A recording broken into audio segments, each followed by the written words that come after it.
welcome to the Talents Bell Ep1 show. And you are here for real, relevant, and relational information, insights that are going to build your life. I'm so happy that you have been.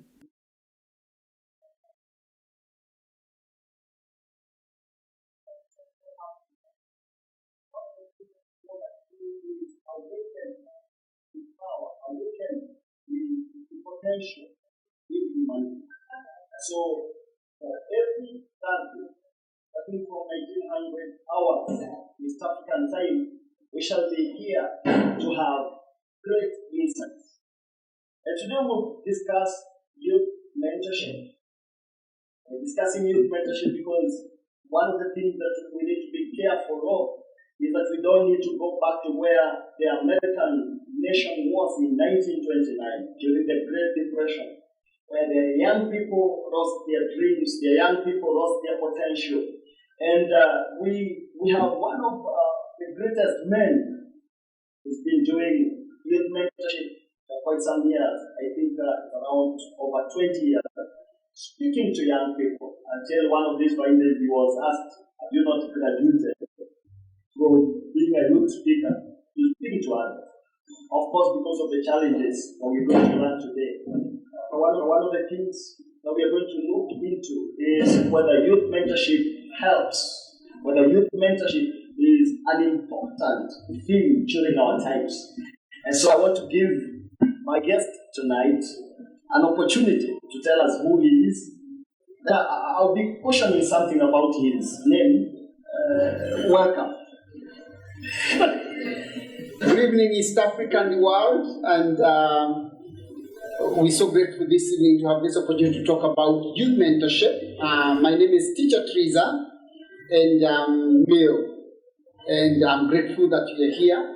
And picking from where he's talked about 1929, the president then of the United States said this, that America has been building the future for the youth, but he said a time has now come for us to build the youth for the future. Mentorship is about preparing young people for days to come. For clarity, you said you are male, so why did you pick the name Teresa? Is it your mom? Is it your wife? I don't want to mention girlfriend. Is it your wife? I think people have a big problem with me having a name that sounds feminine, but I think it is informed by where we're coming from. But I would ask you to walk a bit and you'll find a few more male Teresas. But I like it because of number one, the meaning, and number two, the curiosity it raises. Yes, especially when we're working with young people. Yes, that's a name young people will not forget. Now, let me ask, when did you start doing youth mentorship? And why is it that you started doing youth mentorship? I would say youth mentorship is not something I stepped out to do. Like we say, some people pick careers. Some careers pick people. The version of youth mentorship picked me. As a Form 3 student. As a Form 3 student, I was a leader in a number of clubs in the school. And as a Form 3 student, I started going into the Form 1 class. And because in our high school, the Form 1s did not have a lot to say, I would go and lock them inside the class and take time to talk to them about tomorrow. And I did that for the very first time when they came, for about 7 weeks continuously. And I still meet some of those men today. They are no longer young and they remember some of the things I told them. So I would say mentorship picked me. I didn't pick it. So why did they pick you? And there were so many young people, so many students who are picking other things. And you yourself, you picked by this thing, the mentorship. And bearing in mind that at your age 10, then you could be picked by so many other things. I think girls, drugs and substance abuse, music. I think during your time it was chakademas and prayers and all that. Music time with Uncle Fred Obachi Machoka. Yeah, you're telling us you're old. but then our producer that doesn't even know who it was. He just involves some other guys. So why is it that other things didn't pick you, but youth mentorship picked you? I would say that quite a number of things that happen to us are not basically because we charted the path. We find ourselves walking a certain path, and then in between our walking the path, we find a branch which to walk in. So I would say a part of my upbringing, a part of the leadership calling that I have, and a part of the concern I had about young people. I found myself getting concerned, especially being a pastor's son, and the things we are hearing about pastors' children. I got myself to a place where I started getting concerned about people behind me not walking the same walk I have walked, not having to face the same challenges I have walked without having been warned. And so I set out myself there, I would say consciously, to share out what I know to people who are coming behind me. And I think a bit later, one old man shared something that really opened my mind, and he said, it would only take you 2 years to teach a young person what he has learned in 50 years. 2 years? To teach what he has learned in 50 years. And so, because mentorship will save you time, mentorship will save you trouble and pain. It will save you trouble and pain of trying out things, and it will save you the time you would use to learn those things by yourself. Now, fast forward after high school. Yes. You continued with mentorship, or you picked another route? Interestingly, after high school, I went straight into what I now know as mentorship, although then I thought it was evangelism. Coming from these churches that jump around with a lot of noise, and we did a lot of evangelism. But looking back now, I see that still my main concern was picking people who've not been into the field, bringing them into the field, training them. Me and a few of us started doing training for young people to get into evangelism and live the Christian lifestyle while I was not yet 20. So for me, like I said, mentorship picked me. I didn't pick it. And so fast forward after that, of course, now going to college and doing a number of relevant courses to help me become better. But consistently now, for 25 or so years, I've been doing this. Actually, this I think is the 28th year, counting backwards. Yeah. So now, how tough is it to pick or to be picked by mentorship and then develop? How tough is it developing mentorship? I think one of the hardest things about mentorship is where now you know your life is under scrutiny. And it doesn't mean you will not do mistakes. It doesn't mean you will not go wrong. One of the things about mentorship is being real, remembering you are human, and using your experiences to help people grow. And like somebody said, experience is the best teacher. But I qualify that statement by saying only fools insist on learning from their own experiences. Wise people learn from the experiences of others. So as a mentor, you step out there and you become a learning tool for others. Sometimes you are not a marking scheme on how to. You become a marking scheme of how not to. Because your mentees learn from both your mistakes and your good things. Okay. Both your successes and your failures are both for learning. So it's like a mentor is someone who is on a seesaw. And someone is watching you whether you balance in the seesaw. Yes. So your rights and your wrongs are so important to making this mentee learn. Yes. And now, tell me, you are African. Yes. How tough is it to be a youth mentor? Especially in church and outside church. I would say in Kenya especially, until about 6 years ago, people who were going out to youth to look like locals. Nobody thought we were doing anything serious. And like you are saying, we have been asked why we have not graduated. Because for many people, and especially even in some church settings, children and youth ministry is mostly for either people who have nothing else to do or people who are using it to build themselves to something else.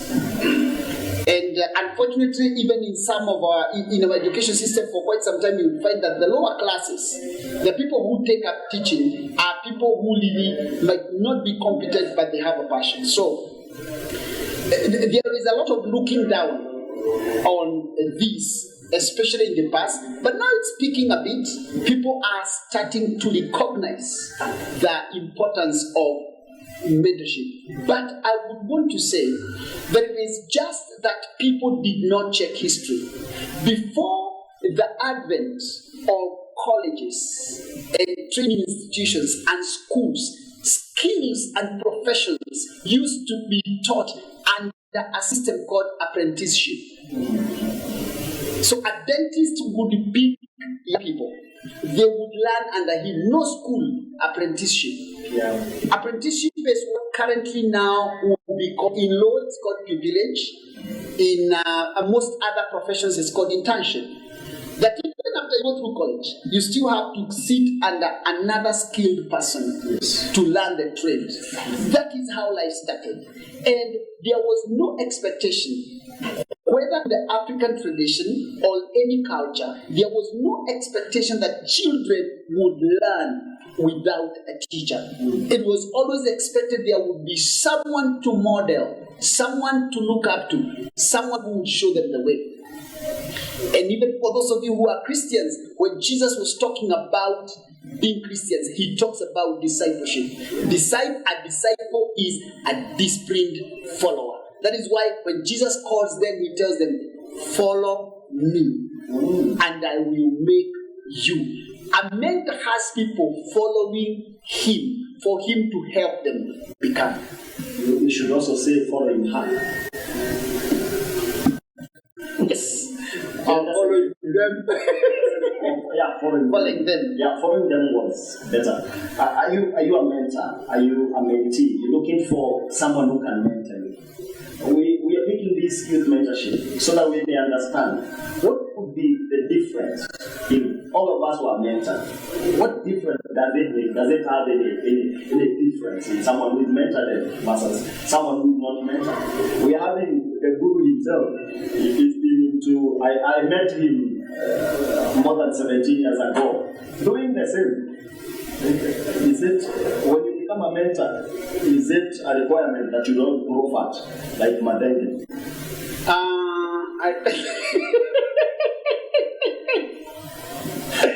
Sometimes, or even harder.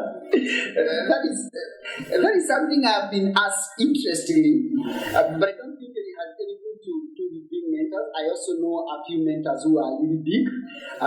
One of my friends was watching, he's called Karanja. Karanja used to be a principal somewhere, and Karanja is big and he's a mentor. And asking whether mentorship has impact, I would use this analogy. And a certain man talking on parenting said this: by the time a man discovers, maybe my father was right, he already has a son who thinks he's wrong. Repeat that statement. By the time a man discovers, maybe my father was right, that is, by the time he starts admitting, I wish I had listened to my father, he already has a son who thinks he's wrong. The importance of mentorship sometimes doesn't make sense to the people who need mentorship. It makes sense to people who missed mentorship.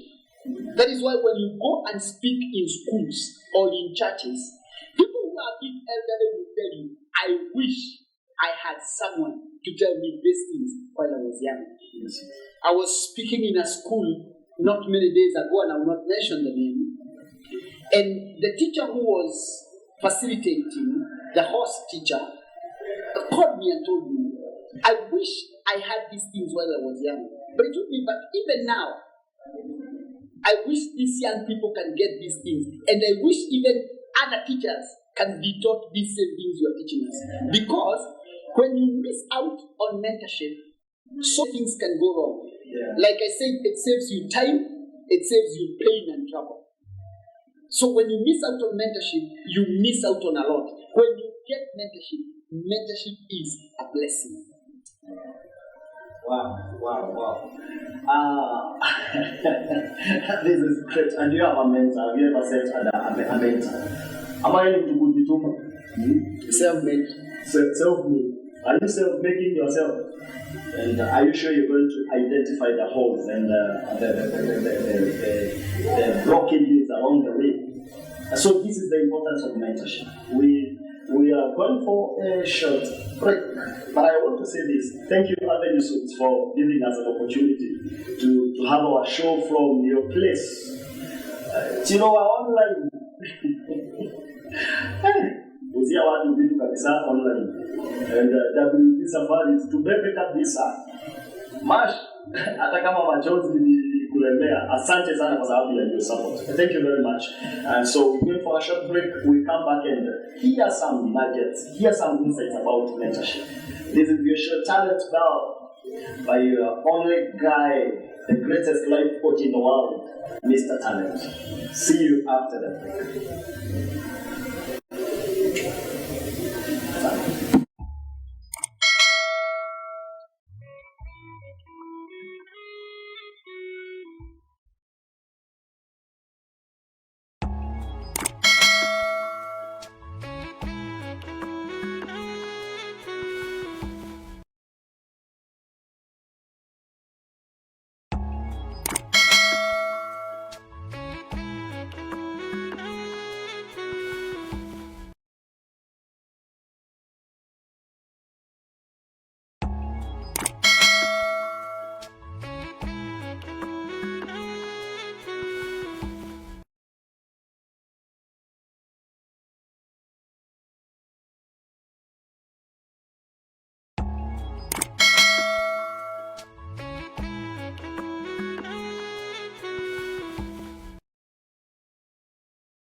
From the western highlands of Kuresoi to the plains of Mai Mahio, ashy soil of Subukia to the red soil of Mount Narok, the year is 1904. Nakuru came to be. 118 years later. Now, join us at the shores of Lake Elementaita as we celebrate the far we've come and who we have become, beginning on 2nd to 3rd of April 2022 at Duarakan. Come and enjoy electrifying performances from our homegrown artists, exhibitors, and lots of fun for only 1,000 bob per person. Nakuru City, the city of unmatched creativity and innovation.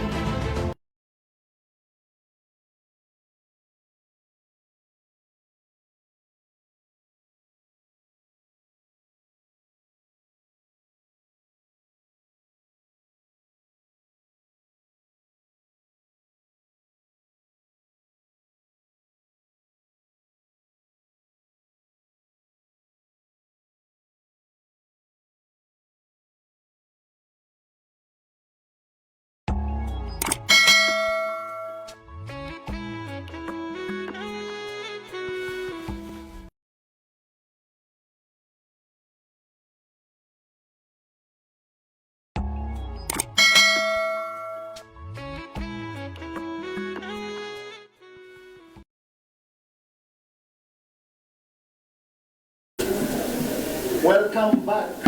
This is the show, The Talents Bell.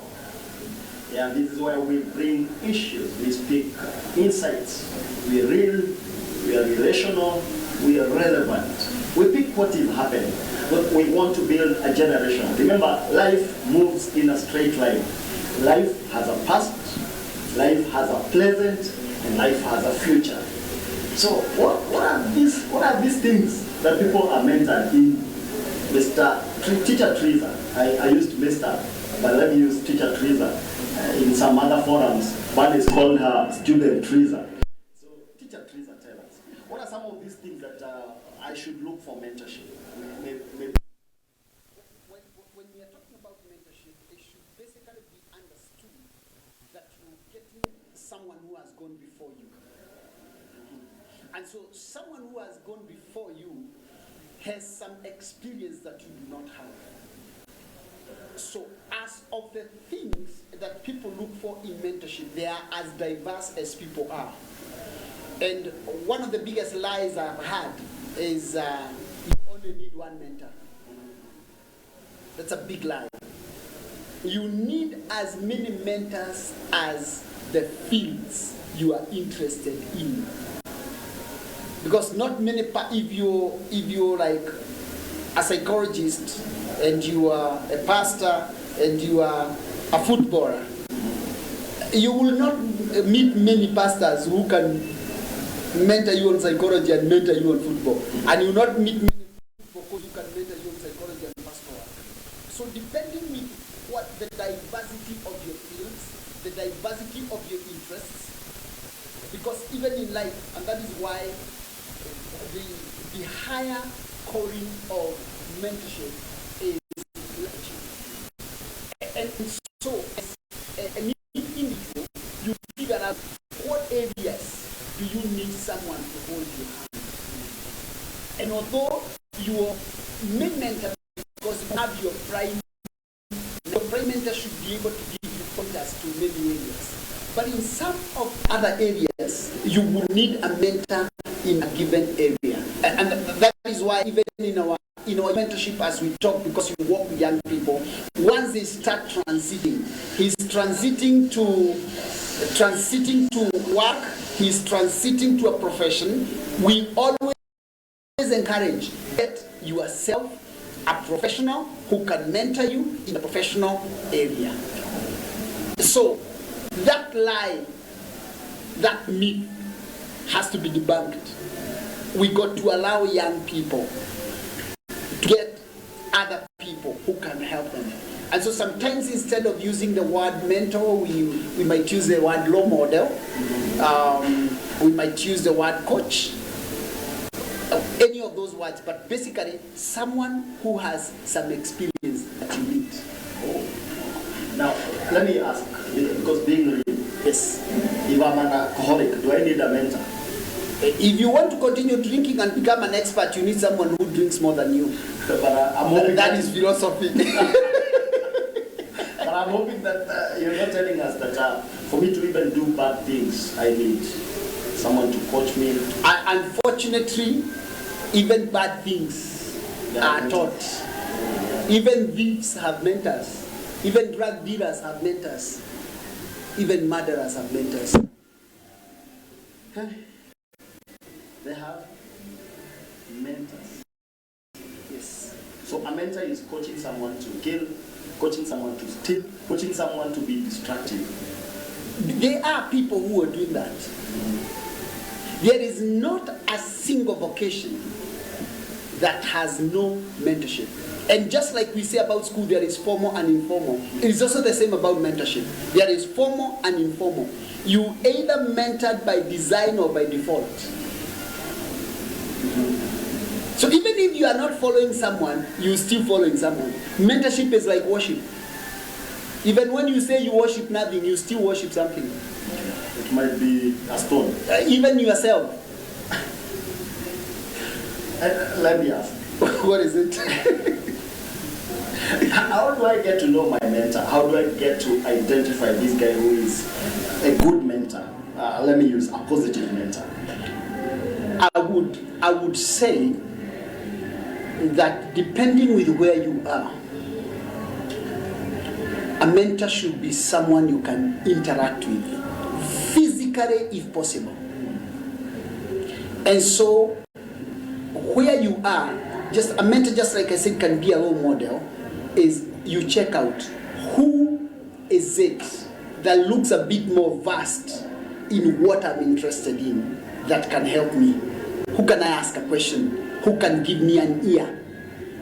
Because interestingly, like if you come from an area you want to be a medic and where you are there is no medic, there are still people who are a bit aged who can give you some nuggets into what to do. So how do you pick a good mentor?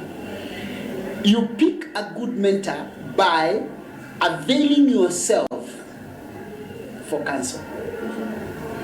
And that is what lacks. You cannot be mentored by remote control. Okay? To be mentored, you got to avail yourself. And so you become a mentee by creating a connection. How do you create a connection? Say hi to people. Create time. Sit down. Find out when they are not busy. And say, could I ask you a question? But first you observe and see they have what I might need. So mentorship is not something you sit and wait for. Mentorship is something you seek. So it comes from me, the mentee. It must be the mentee seeking the mentorship. It's like the way we say in counseling, there is client center, it is mentee center. Yes. Oh, mentee centered and mentee driven. I'm mentee driven. If I'm your mentor, I can't keep calling you. I'm not your mother. Rachel, are you listening?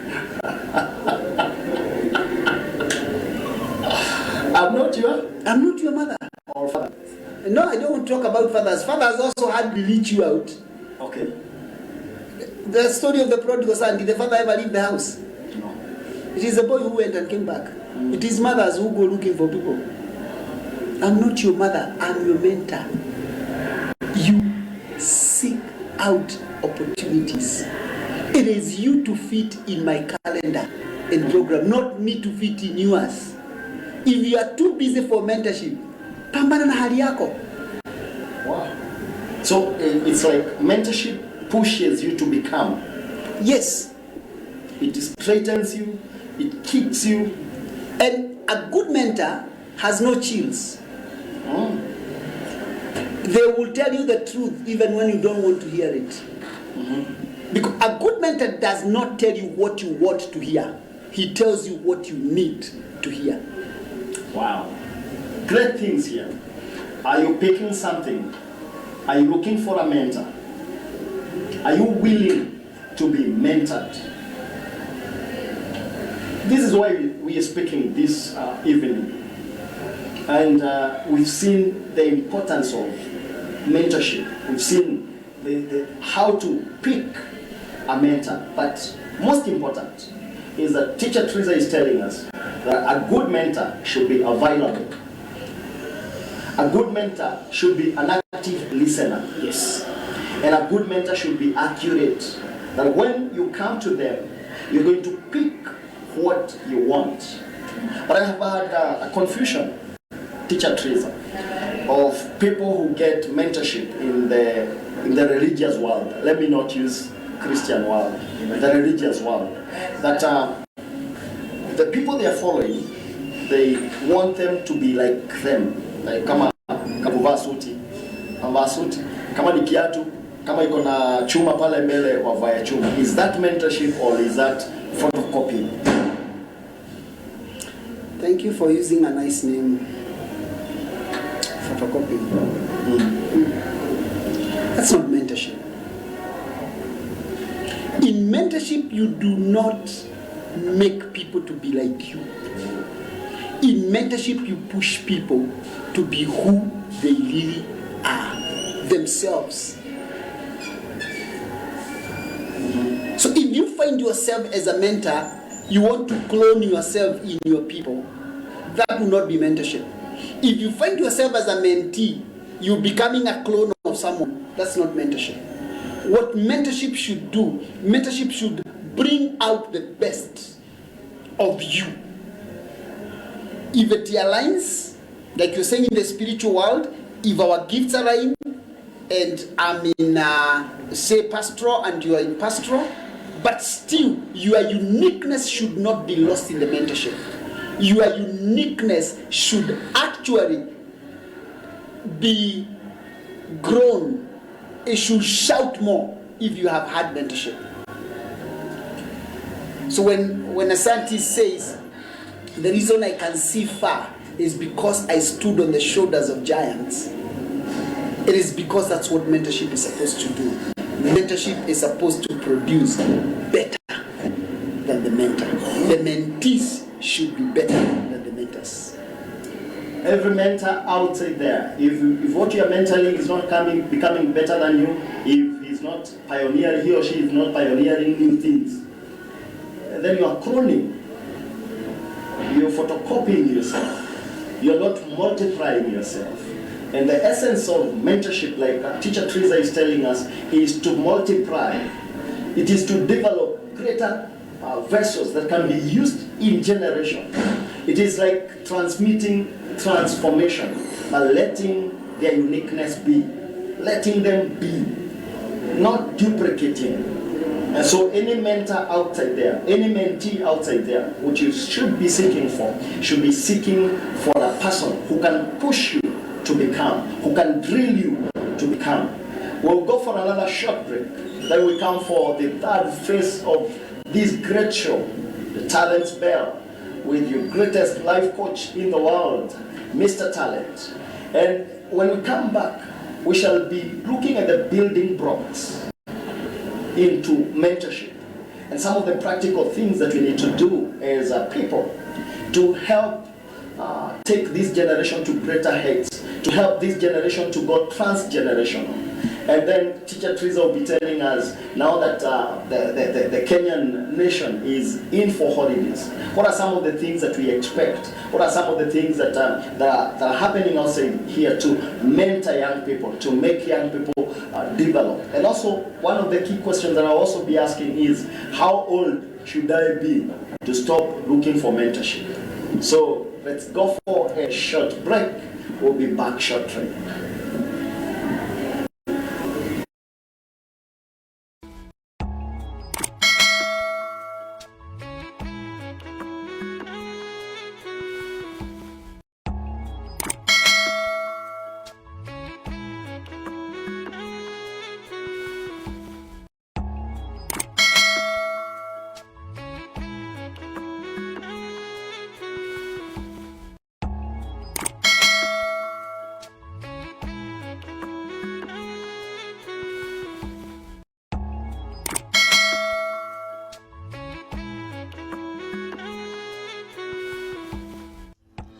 From the western highlands of Kuresoi to the plains of Mai Mahio, ashy soil of Subukia to the red soil of Mount Narok, the year is 1904.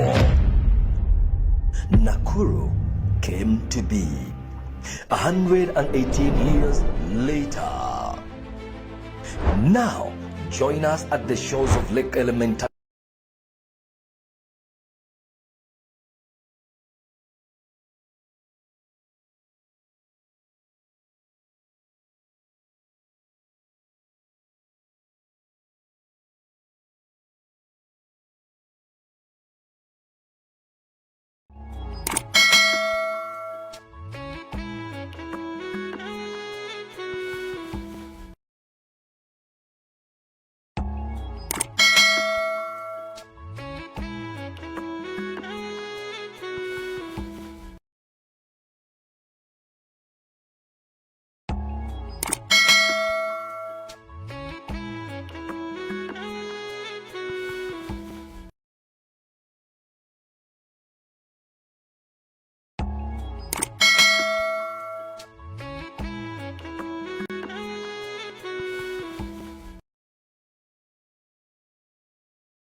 Welcome back.